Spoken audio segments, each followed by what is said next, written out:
Hello, AK Reader here, cosplayer of 14 years, regular competitor, international judge, one half of the World Cosplay Summit 2019 Grand Champions, and all-round potato. Today, we're going to answer all of your questions about cosplay competitions. Question 1. How do you pick a good costume for competition? Choose a project that is based around a skill that you're really good at. A common mistake that beginner competitors and also ambitious experienced competitors make is that they choose a character that has lots of elements that will challenge them, which is good, but it will challenge them in a way that they are not good at handling and revolves around a skill that they're not yet acquired. So that becomes a costume that they're not going to be very good at making and not very effective at making it well. So center it around a confident skill and then challenge yourself with the minor details. The reason is that the judges who are looking at you in a judging room up close and also on stage, they don't really care that it is your first time making a dress or first time making armor or etc.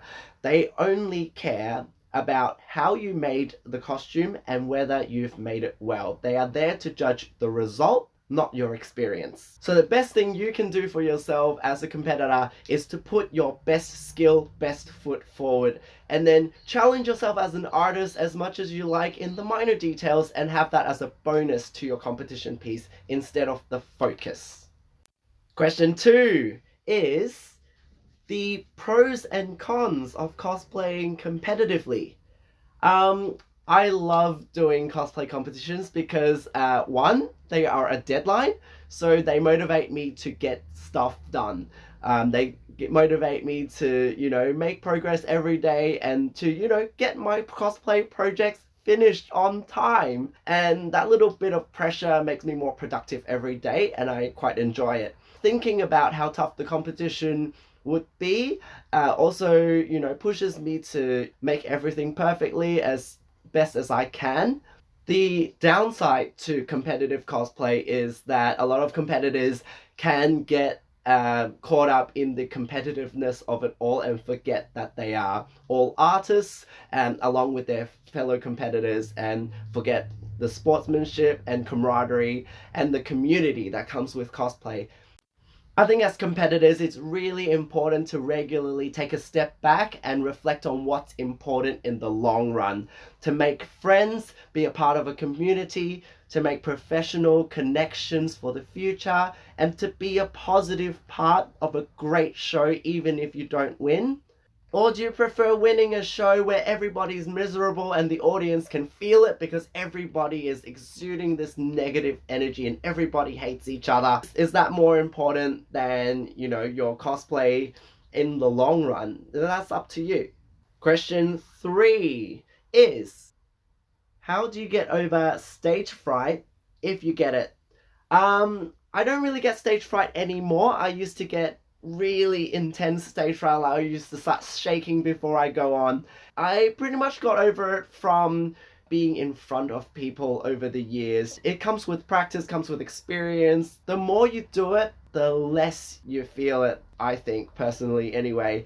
When I got a day job as a fitness instructor, karate instructor, I'm used to being alone in front of people with lots of eyes on me, full attention in my direction. So that kind of helped me get over the, oh my god, everyone's looking at me, I can't mess up mentality. The more important the competition, obviously, the more nervous somebody's gonna become. And, when I hopped onto stage for the World Cosplay Summit, both times for the pre-selections and for the grand finals, I was so nervous because I know how much time and effort and practice and blood, sweat, tears that has gone into it, and I so desperately wanted all of that effort to be rewarded with at least a good experience, if not an award. There's a lot at stake emotionally before you head onto stage, especially when it's an important competition that you've been working really hard towards. And getting nervous is a sign that you care. There's no way around it. And I would just say trust in the practice, trust in the effort, and hard work never lies.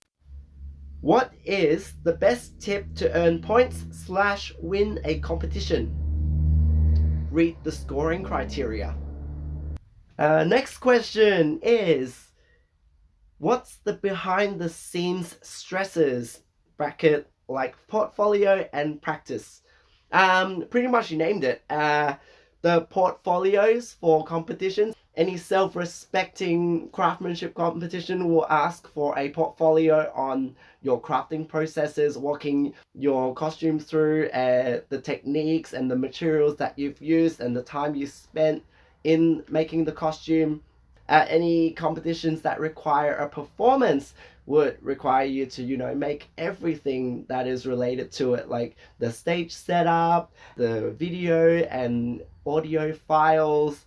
Some people like to voice over their own videos and animate their own backgrounds, and it's pretty much a one-man stage show. All of the stress that comes with that is a part of the competition stress. Personally, if I enter a competition that requires a folio and a performance, I like to build my folio as I go so I don't rush it right at the last minute. The process that I post onto Facebook and Instagram and stuff, that goes straight into my folio. So when the portfolio is due later, I've already put all of the process in, and all I need to do is, edit it and cut it down so that it's not too long and boring, instead of having to rush it the night before and trying to remember what you did like a few months ago. In terms of the performance, I like to make the performance as soon as I can.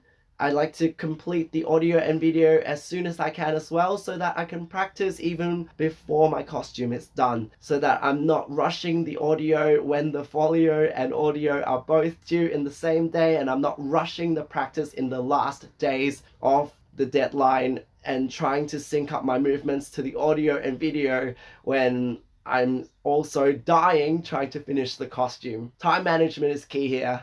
Next question is expletive portfolio advice. Be detailed but concise. Prioritize pictures over words. Be technical but easy to understand. Your folio is like the first thing that judges will see even before you step into the judging room. So it's really important to sell it to them well. You want to be detailed, but you don't want to be too long-winded because they have lots of folio to read through. And if yours is like 100-page book, they're just gonna flip through it quickly and not read much of the words. They might have lots of folios to flip through, and they're not gonna sit there and read an essay. They are just gonna want to see how you did it, the steps you went through, and how well you did it. Next question. Oh, this is a good one. How differently mixed media versus sewing only cosplays get judged when deciding who wins? This is a really, really good question because it's a commonly debated topic in the judging room and backstage within competitors.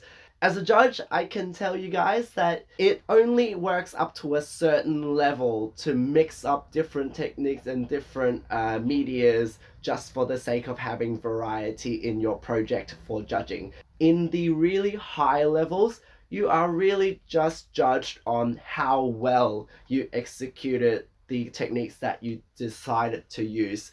So obviously if a contestant comes in with a costume that has one technique at a good level, and then another contestant comes in with a costume with several techniques of the same good level, the second contestant with the lots of good level techniques is gonna get judged a little bit better. But there's sometimes a freak of a contestant who can come in with one technique that is honed to the extreme in a way that a contestant who has several great techniques just can't compare with, in terms of the level of mastery of their craftsmanship. So my advice as a judge who has seen so many contestants come in, there is no right answer between one extreme technique and several good techniques. It is all about how well you master each thing you decide to show us in there. Next, Are you able to tell when someone gives false info on their cosplay? Yes.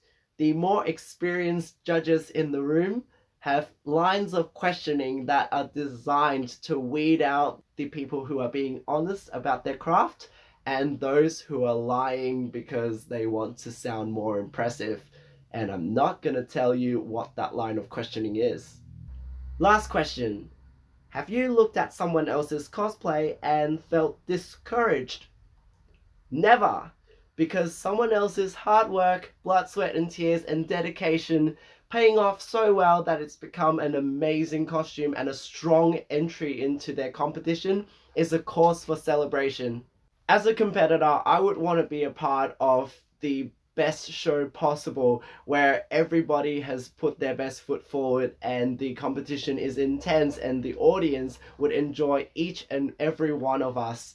And as a judge to a competition, it is my role to encourage everybody to do their best and put their best work forward and for everybody to have a valuable competition experience. So seeing and as a judge for competition, it's my role to encourage everybody to put their best work forward and have a valuable competition experience.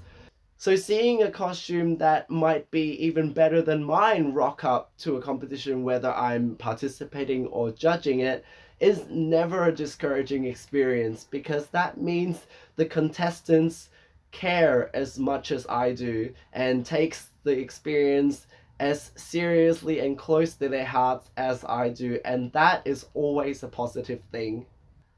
That's it for today's episode of Just Wirru Things. Leave me a comment to let me know if you like this kind of episode. I might do more. Leave me a like and subscribe to see more videos. And become a supporter on Patreon if you want. Pledge anything to get all of the rewards. And check out my akwirru.com website to find my shop for my cosplay books. Please buy them. I will see you next time. Bye!